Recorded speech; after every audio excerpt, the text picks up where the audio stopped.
Salut à tous, c'est Jean-Mi, vous le savez, nous sommes mercredi entre 9h et 10h, c'est l'interview de Jean-Mi, rediffusion le dimanche matin entre 10h et 11h, ensuite réseaux sociaux, le site internet inside-radio.com, vous connaissez tout cela par cœur. Aujourd'hui, on va parler de la Ligue handisport francophone, puisqu'en face de moi, j'ai Kevin Jeas qui la représente aujourd'hui. Kevin, bonjour. Bonjour Jean-Mi. Est-ce que tout va bien, Kevin, ce matin? Super. Le printemps est à sa fin, l'été arrive, c'est le mois du Métran, par exemple, sur Arlon, puisque vous habitez, vous êtes originaire de cette jolie bourgade. Mais trêve de bavardage, Jean-Mi, c'est à Kevin de parler, puisque le bloc 1, Kevin, historiquement, est dédié à la présentation de l'invité. Alors, vous nous brossez rapidement votre parcours, qui vous êtes, d'où vous êtes, et vous êtes allé à l'école. Peu importe. Racontez-nous toute votre histoire. Du coup, moi, c'est Kevin Jeas. J'ai 30 ans. J'habite dans la région de Namur, mais en effet, je suis originaire d'Arlon et c'est quelque chose que je défends très fièrement aussi. Mon parcours scolaire a été, je dirais, traditionnel, si ce n'est que en quatrième, à la fin de ma quatrième secondaire, j'ai décidé de m'orienter vers ce qu'on appelle la section agent d'éducation, qui me permettait d'avoir déjà un premier pas vers le secteur du social et de l'éducation. Et puis là, j'ai fait ma cinquième et ma réto à l'Institut Notre-Dame d'Arlon à l'INDA. Mmh. Et puis ensuite, je suis parti à Bruxelles à l'Institut Parnasse de Zalis. C'était le nom que la haute école avait avant. Et là, j'ai été faire un bachelier d'éducateur spécialisé en activités socio-sportives. Donc moi qui aimais le sport et le social, en fait, j'avais vraiment trouvé la formation idéale. Et l'idée, c'était vraiment d'utiliser le sport comme étant un moyen d'insertion, de réinsertion ou d'interaction avec les différents publics. Et moi, assez rapidement, j'ai décidé de m'orienter vers tout ce qu'on appelle la déficience motrice, donc plutôt ce qui est handicap physique. Et donc, j'ai été faire mon stage de bac 2 au Réa Center, au Grand-Duché du Luxembourg, pour voir un peu, quand on a un accident, qu'est-ce qui se passe et comment est-ce qu'on peut utiliser le sport comme étant un outil de rééducation complémentaire aux autres traitements de kiné des ergots. Et puis j'ai eu la chance en troisième bac d'aller à Montréal pendant 4 mois, où là j'ai été dans un organisme qui s'appelle le Centre d'intégration à la vie active, qui permet d'utiliser le sport après la phase de rééducation. Montréal, c'est trouvé sur votre route facilement ou c'était par hasard? C'était un projet que j'avais depuis très très jeune, d'aller au Canada sans trop savoir la raison. Puis après, avec mon parcours que j'ai fait dans le domaine de l'éducation et le fait qu'ils sont quand même beaucoup en avance dans ce domaine-là, au final, le sens était peut-être celui-là. C'était un pays qui m'attirait sans vraiment savoir pourquoi. Et donc après, je suis revenu en Belgique en me disant j'ai découvert le sport pendant la rééducation, l'intérêt du sport après la rééducation et comment une personne à mobilité réduite peut vivre grâce au sport, comme nous on le fait, je dirais, sans handicap. On a aussi des loisirs sportifs extra. Et puis, je suis revenu ici en Belgique et là, j'avais un de mes meilleurs amis qui s'appelle Eric Offer, qui avait un projet de travail de fin d'études qu'il avait créé avec son papa, qui entre-temps était malheureusement décédé, qui était de mettre sur pied un club de basket en chaise en province de Luxembourg. Et donc, de mon expérience canadienne, avec la volonté de continuer à œuvrer dans ce secteur-là, je dis, tu sais quoi, on va le créer ensemble. Et donc, c'est comme ça que le Wheelchair Luxembourg est né. Et alors, on a eu le soutien de 2 clubs de basket, donc l'Alliance Arlon, qui est située à Arlon, et le club de basket de Bastogne. Et donc, encore actuellement, il y a des entraînements qui se font, ils participent à des tournois, mais moi, j'ai pris un gros recul par rapport à ça fait 10 ans, que ça existe à peu près, alors, ou peut-être un petit peu moins. J'ai en tête 2017-2018. Mais donc c'est un club qui existe toujours et ils font un entraînement sur 2 à Arlon, un entraînement sur 2 à Bastogne. Mais moi j'estimais que si je souhaitais dans ma vision de l'investissement, il fallait que je sois présent sur place. Et comme je vous l'ai dit, j'ai habité à Bruxelles et puis maintenant j'habite à Namur. La distance géographique faisait que c'était compliqué pour moi de continuer à m'investir, mais je suis très fier de pouvoir toujours les suivre sur les réseaux sociaux. Et ça se voit, et puis quelle magnifique histoire de mêler au final de passion ou de...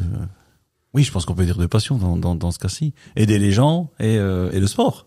Oui, c'est ça. Et ça, franchement, je le dois à une personne que j'ai rencontrée à l'INDA, qui est une équipe PMS, donc suivi psy... Oui, le PMS. Oui, c'est ça, le fameux PMS. Et médico-social, je pense, de EMLE. Oui, c'est ça. C'est médico-social, mais le P, je sais plus ce que c'est. Et c'est vrai qu'elle m'a posé une question à laquelle je m'attendais pas du tout, qui m'a dit, mais en fait, toi, qu'est-ce que tu veux pas faire? Au lieu de dire à un jeune de 16 ans, qu'est-ce que tu veux faire? Quel est ton rêve? Elle m'a dit, mais qu'est-ce que tu ne veux pas faire? Et je me suis dit, En fait, c'est tellement facile de répondre ce qu'on ne veut pas faire. Donc, j'avais répondu et c'est à ce moment-là qu'elle m'avait dit, mais il y a la filière agent d'éducation ici à l'INDA. Et après, il y a les études à Bruxelles. Et toi qui aimes le sport et qui aimes le social, mais au final, tu as tes deux entre guillemets, passions qui se rejoignent en un métier. Allons-y, vulgarisons, expliquons aux auditeurs quelles sont les missions principales et les buts principaux de la Ligue Handisport. C'est quoi cette Ligue Handisport? Alors, la Ligue Handisport francophone, si je devais un petit peu la résumer pour que ce soit compréhensible aux yeux de tous, je dirais qu'on pourrait être associé au pôle francophone du Comité paralympique belge pour l'aspect sport de haut niveau, mais avec une complémentarité dans le handisport pour tous, dans la partie formation, dans la partie scolaire et avec un développement aussi marketing et communication. Et donc la mission principale, c'est de quoi? C'est d'amener les gens qui ont un handicap, alors physique et mental ou peu importe? Peu importe. On prend aussi bien, on a aussi bien des clubs qui sont en déficience motrice, intellectuelle, visuelle ou dite sensorielle, comme par exemple la déficience auditive. Mais donc, quand un club de sport c'est quoi? Les clubs de sport qui vous contactent ou c'est plutôt des personnes qui sont porteurs d'un handicap qui viennent vers vous? Ou comment ça? Si un club si des responsables de clubs de sport nous entendent aujourd'hui, ils se disent mais magnifique, on savait pas que ça existait, même si je pense que tout le monde sait qu'il y a des organismes comme le vôtre, mais comment ça se passe? Chacun des clubs se dit mais moi je veux bien m'organiser suivant un pôle qui va tourner autour des gens qui portent un handicap moteur par exemple, ou ça peut être c'est dans les faits ça se passe comment? Mais donc, on répond aussi bien à des demandes de particuliers qui ont eu un tournant dans leur vie avec une annonce de handicap ou un accident, un traumatisme et qui veulent reprendre une activité sportive. Et vous trouvez un club? Là, du coup, on les accompagne notamment via notre carte interactive qu'on peut retrouver sur notre site qui reprend tous les points, en fait, et tous les clubs qui sont affiliés chez nous. Donc, ça permet d'avoir une première approche de dire, OK, sur base de où j'habite, quelle est l'offre sportive de proximité. Et on accompagne également les clubs et on travaille énormément avec les fédérations sportives dites valides pour une meilleure intégration du handisport et ce, dans tous les niveaux de développement. Donc ça peut être aussi bien au niveau d'un club qui veut ouvrir ses entraînements à une personne qui a un handicap et qui va du coup, qu'est-ce que je dois faire en fait? C'est un peu ça la question, c'est qu'est-ce que je dois faire et comment je dois le faire. Est-ce qu'il y a des entraîneurs peut-être spécifiques aussi? C'est ça, il y a des entraîneurs spécifiques, mais on a aussi, du coup, pour répondre à comment je dois faire, on a tout un tas de services et une offre sportive qu'on met à disposition des clubs pour les accompagner. Ça va être dans l'organisation de formation, justement, pour leurs entraîneurs. Okay. Parce qu'on peut avoir des entraîneurs d'athlétisme, par exemple, qui sont très pointus, mais qui n'ont pas de connaissances en handisport, mais de par leur expertise en athlétisme, du coup, il faudrait légèrement adapter certains outils pour la partie handisport. On aide notamment en créant des programmes comme les championnats de multisports adaptés et les championnats handi-foot qui sont notamment en province de Luxembourg. C'est vraiment un travail, je dirais, multi-axes qui nous permet d'avoir atteint cet objectif qui est une meilleure intégration du handisport. Vous avez parce que tout ça a un coût, donc c'est un organisme qui est subsidié par la région wallonne ou... On est un organisme, on est reconnu comme une fédération sportive par la fédération Wallonie-Bruxelles et donc on a différents subsides qui sont publics et privés, mais on peut vivre aujourd'hui justement grâce à ces nombreux soutiens des partenaires. Donc vous couvrez donc fédération Wallonie-Bruxelles, il y a je suppose un équivalent en Flandre. Oui, c'est ça. Donc nos homologues qui couvrent plutôt la partie néerlandophone du pays s'appellent G-Sport Vlaanderen et font aussi un travail, je dirais, similaire au nôtre dans l'objectif d'intégration. Il y a aussi l'équivalent chez nos voisins du Grand-Duché de Luxembourg. Oui. Là, du coup, de par le pays qui est un peu plus petit que la Belgique, forcément, du coup, c'est le Comité paralympique luxembourgeois avec qui j'ai des contacts occasionnels qui s'occupent du coup de tout le développement.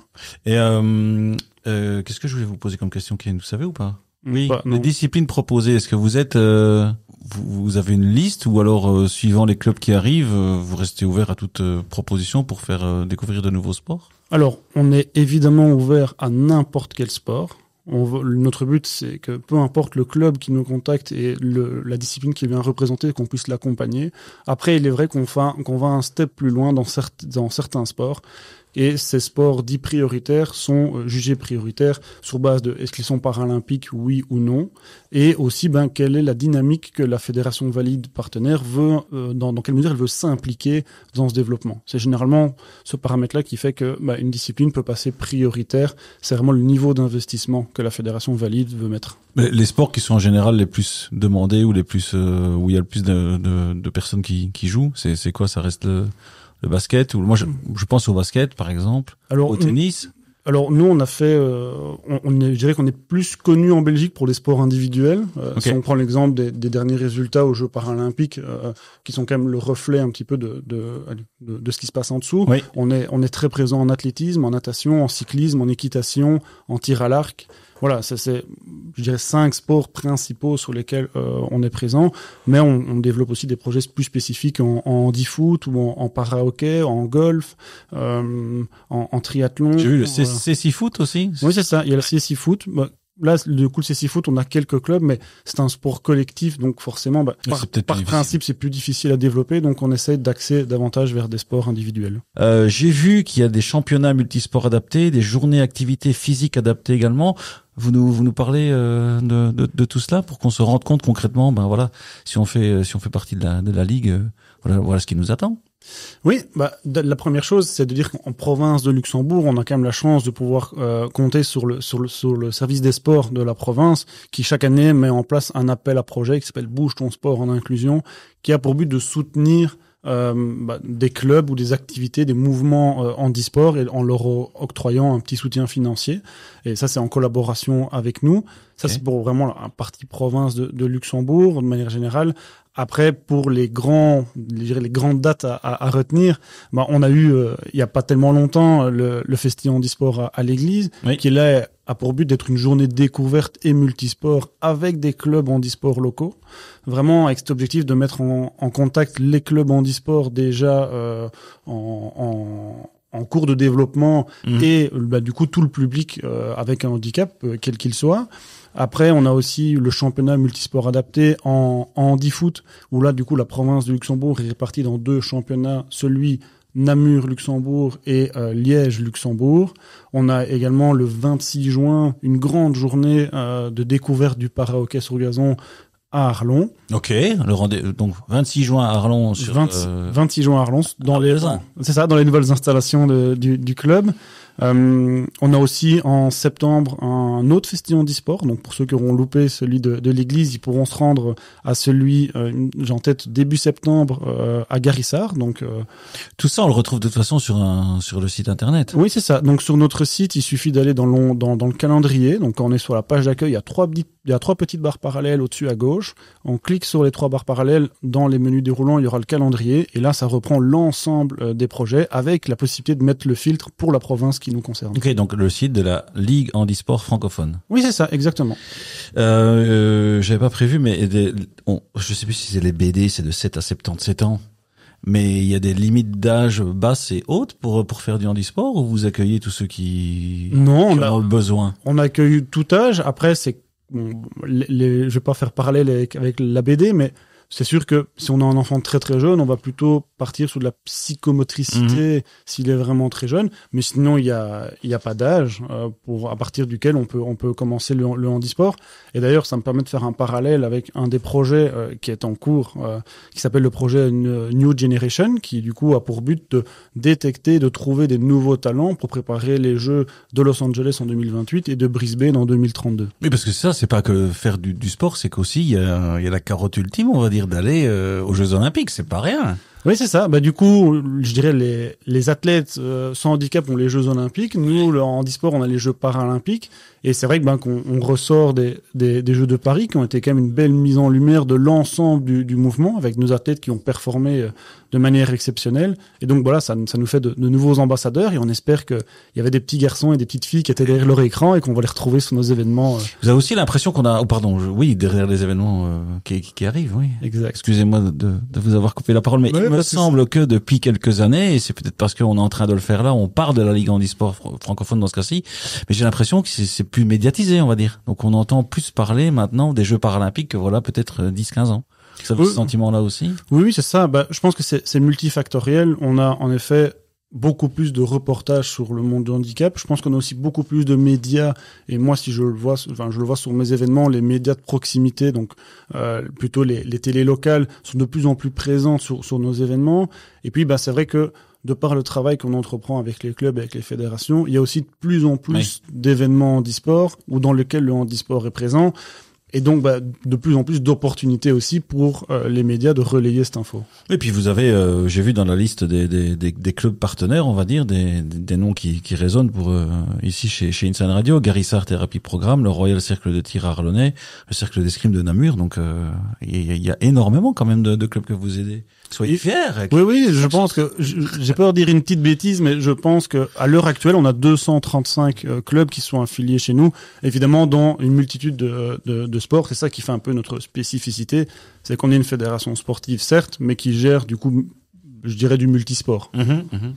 Vous savez ou pas que dans l'interview de Jean-Mi, il y a des belgicismes qui s'invitent? Ah non, je l'ignorais. Ah écoutez, je vous l'apprends. Et l'animateur de cette interview de Jean-Mi essaye toujours de trouver un belgicisme qui va avec le sujet du jour. Donc ici on est dans le sport, et j'ai trouvé dans le dictionnaire de Michel Francard, qui m'accompagne depuis plus d'1 an d'ailleurs, le plint. Oui. Alors on se souvient tous quand on allait à la gym qu'il y avait un plint. Le plint, il n'existe pas dans le Larousse. Le plint est un belgicisme, messieurs, dames. C'est un engin de gymnastique constitué d'une série de caisses en bois superposables utilisées pour l'entraînement au saut. Vitalité moyenne et stable tant en Wallonie qu'à Bruxelles. Et le plint n'est pas enregistré dans les dictionnaires usuels du français de référence. Donc en fait, ce qu'on est en train de découvrir aujourd'hui, c'est qu'il n'y a que le belge qui a un plint. C'est ça. C'est pas beau. Et par rapport à ça, j'ai une petite anecdote, c'est que du coup, à cause d'un plint, j'ai failli ne jamais devenir éducateur. Parce que du coup, le seul cours que j'ai repassé du coup 12 fois, parce que je l'ai passé 3 fois, cet l'examen de gym en première, j'ai recommencé ma première bac, donc je l'ai encore repassé 3 fois, je l'ai repassé 3 fois en deuxième, 3 fois en troisième. Et du coup, je pense que les profs ont eu un petit peu pitié de moi et ont été indulgents par rapport à ça. Mais du coup, l'examen de gym, je l'ai toujours raté. Et donc, si les profs n'avaient pas été indulgents, je n'aurais potentiellement jamais eu mon diplôme, et donc je ne serais pas présent pour aujourd'hui pour vous parler de ça. On a évoqué déjà énormément de choses extrêmement intéressantes avec vous, et j'aimerais qu'on parle, parce que j'aime bien parler des enfants. Il faut parler des enfants. Comment on intègre les enfants dans tout ça, dans les écoles? Vous allez vulgariser ce que vous faites dans les écoles, par exemple? Oui, alors du coup là on a 2 programmes qui sont tous les 2 portés par ma collègue Valentine Grandjean de l'équipe scolaire formation, et du coup elle se déplace soit dans des écoles je dirais traditionnelles, classiques, et là pour sensibiliser les élèves au handisport, c'est quoi le handisport, etc.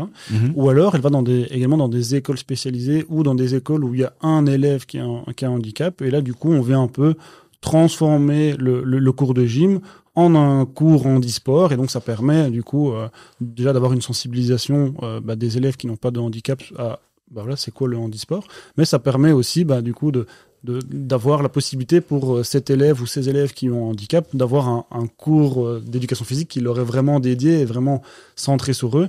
Et donc ça, il faut pas hésiter, si vous êtes professeur d'éducation physique ou directeur d'une école, à nous contacter. Et alors là, c'est ma collègue Valentine Grandjean qui vous répondra pour mettre en place les initiations. Il y a toujours aussi la question qui arrive en fin d'interview, c'est les bons moments, si c'était à refaire. Mais le Kevin que j'ai en face de moi, je pense qu'il re-signerait des 2 mains. Oui, je re-signerai des 2 mains, parce que déjà je suis pas du style à regarder en arrière en disant si c'est à refaire je le ferai différemment. C'est clair que c'est un parcours qui a été quand même un petit peu en dents de scie pour si on rentrait plus dans les détails, mais c'est un parcours que je referai 100 fois de la même façon, parce que ça définit qui je suis aujourd'hui. Et aujourd'hui je suis heureux d'être qui je suis, donc si ça avait été différent peut-être que je serais moins. Et on remercie encore le plint, n'est-ce pas? Voilà. Il ne peut y avoir de plus grand don que celui de donner son temps et son énergie pour aider les autres sans rien attendre en retour. Quand je préparais cette interview, je pensais à vous, j'étais chercher des citations, j'ai trouvé celle-là. Il ne peut y avoir de plus grand don que celui de donner son temps et son énergie pour aider les autres sans rien attendre en retour. Nelson Mandela. Ça résume un petit peu le boulot que nous on a avec l'ensemble de mes collègues. Ouais. C'est vrai qu'on n'est pas là par hasard, on est là par passion. On fait énormément de travail dans l'ombre. La plupart de mes collègues n'aiment pas être mis en lumière, par exemple. Mais on est conscient qu'on a aussi ce rôle d'ambassadeur, d'où ma présence aujourd'hui. C'est aussi de parler du handisport pour que si quelqu'un nous entend, qu'il puisse oser. C'est un peu notre slogan qu'on décline de différentes façons. C'est quel que soit votre âge, quel que soit votre handicap, osez le handisport. Et donc c'est vrai que nous c'est un petit peu ça qu'on essaie de mettre en place. Il y a eu un bon moment, un moment d'émotion qui cristallise ces quelques années dans la Ligue handisport. Alors je pourrais répondre comme ça à chaud, ce serait les Jeux paralympiques de Paris 2024 qui ont été fantastiques. Vraiment, nos athlètes ont performé et c'est vrai que à la télévision, dans les médias, on voit l'athlète et je dirais que c'est une chance pour nous de pouvoir connaître l'homme et la femme qui se cachent derrière l'athlète. Et c'est vrai que je pense qu'on a vraiment la chance que, en plus d'avoir de très bons athlètes sportivement parlant, on a la chance d'avoir de très belles personnes qui se cachent derrière. Et je dirais que c'est plutôt ça mes bons moments, c'est tous les moments off qu'on a pu passer avec les athlètes à discuter, également avec leur famille, etc. Parce que sportivement parlant, c'est évident, tout le monde a été bluffé par leur performance. On retise un petit peu, Kevin, donc il y a un site internet qui est le site de la Ligue handisport francophone. Ça, oui. On peut trouver toutes les informations, qu'on soit donc une personne qui veut faire un handisport ou sinon un club. Exactement. Et il y a autre chose, il y a une page Facebook, on a les réseaux sociaux. On a la page Facebook Ligue handisport francophone sur Facebook et sur Instagram. Et aussi, il y a un peu plus d'un an, on a créé le groupe Facebook qui s'appelle Handisport au quotidien et qui, comme son nom l'indique, du coup, a pour but d'être un canal de communication envers tous les clubs, parce qu'on a 235 clubs, chacun forcément organise son événement, etc. Et donc on voulait créer un canal de communication permettant aux clubs d'avoir une meilleure mise en lumière de leurs événements. Et donc il y a aussi le groupe Facebook Handisport au quotidien. Parfait, merci beaucoup. Si vous n'avez plus rien à ajouter. Je n'ai plus rien à ajouter. Merci de m'avoir reçu. Mais avec plaisir. Inside Radio, notre slogan qui est derrière vous et derrière nous, c'est plus proche de vous. On est en plein dans la thématique que j'adore mettre en avant. Vous avez quand même quelque chose à ajouter, c'est que l'invité choisit la chanson de sortie, le cadeau qui est nos auditeurs. Alors du coup, moi, ma chanson de sortie, ce sera Catch and Release de Matt Simons. Catch and Release de Matt Simons, c'est bien, on va découvrir des choses, je pense, à moins que vous qui nous écoutez aujourd'hui ou en rediffusion, vous ayez la ref, comme on dit. Kevin, merci beaucoup, longue vie à la Ligue handisport et à votre mission en son sein. Quant à moi, je redisparais encore cette semaine-ci pour mieux réapparaître tel un phénix la semaine prochaine. Et d'ici là, mes chers auditeurs, quoi que vous fassiez, comme d'hab, faites-le bien. Ciao.